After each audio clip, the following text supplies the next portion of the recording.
बाकी कुछ नहीं है इसमें। इसमें एक अंडा आ चुका है, अभी दिया है फीमेल ने। मेल और फीमेल दोनों बैठे हैं।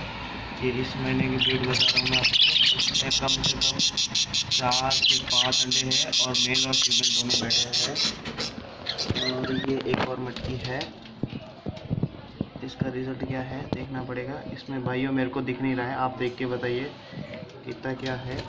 और अभी के ये पट्ठे निकल रखे हैं, जस्ट अभी के इसी टाइम के ये पट्ठे निकल रखे हैं। ये अभी के पट्टे ही हैं इस सीज़न के मेरे। और ये फीमेल लोडेड है। ये अभी इस सीज़न के पट्टे निकल रखे हैं।